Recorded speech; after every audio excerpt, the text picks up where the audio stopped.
What I'm about to share with you today is one of the many relatively safe ways in which you can access, not quite enter, a place I call the shadow side.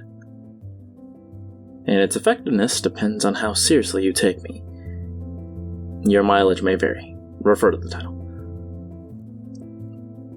I won't tell you that you shouldn't be afraid of the shadow side. Chances are you've already seen it after all, and merely think it was just a recurring dream. I will tell you there is no need to be ignorantly afraid of it, though. There is a difference. Ignorance fuels fear, and fear can give that place a lot of juice to run on.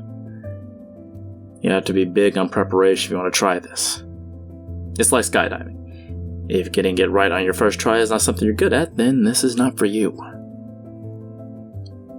If you do drugs or alcohol the night of the event, you're going to have a bad time. If you're going through some serious issues in your life or are not feeling mentally or spiritually stable, or doing this just to escape, you're going to have a bad time. And if you don't follow my instructions, particularly the multiple backups I give you, which trust me, are there for a reason,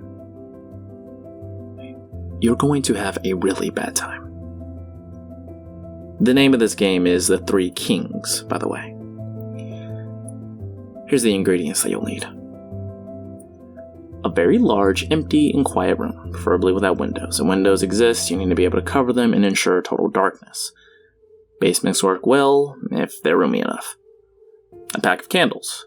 You'll only use one, if all goes well, and a lighter. A bucket of water, a mug, a fan, 2 large mirrors like the one on your dresser. Don't worry, they won't be harmed. Or if they are, it'll be the least of your concerns. 3 chairs, an alarm clock, an active cell phone, don't forget to charge the goddamn battery, a loved one willing to follow rules and go along with all this madness, a small toy or object from your childhood. So here's your setup. Set up around 11 p.m. Place 1 chair at the center of the room facing north. This is important. Place the other 2 chairs exactly to the left and right, facing your throne. The distance between your throne and that of your queen in full should be at least the length of your arm to each side, more or less. Place 2 large mirrors on the queen and full chairs, left and right of you, facing you and each other. Try your best to have them stand at a 90-degree angle, or else you may get more or less than 3 kings. If you sit on your throne facing straight ahead, north, you should be able to perceive your own reflection in each of the 2 mirrors without having to actually turn your head nor your eyes to do so. If you see your own reflection in the corner of your eye, just barely there, then you've done it right. Place the bucket of water in the mug in the front of you, just barely out of reach. Place a fan behind you. Turn it on. Don't set it to maximum power. Medium or low is usually enough. Leave it on. Turn off the lights. Leave the door open and go to your bedroom. Set the candles by the side of your bed and next to a lighter. Your alarm clock and cell phone. Leave it charging.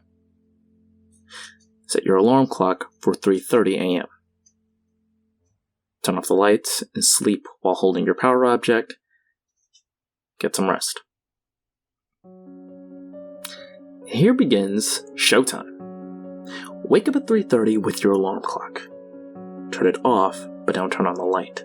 You have exactly 3 minutes to light your candle, grab your phone, and make your way to the dark room to sit on your throne. You should be seated by 3:33 a.m. Don't forget your power object. Check for potential red flags. If your cell phone didn't charge for whatever reason, abort the mission. If the alarm didn't go off at exactly 3:30 a.m., abort the mission. If you find the dark room door closed, remember, you left it open. Abort the mission. If the fan is turned off, you left it on. Abort the mission. Side note. If you have to abort the mission due to any of the above, leave the house with your loved one, go to a hotel or something, there's no need to run. You have time to grab a jacket and your keys and whatnot, but leave. After 6 a.m., the coast should be clear. If all is going as planned, you can proceed to take your throne.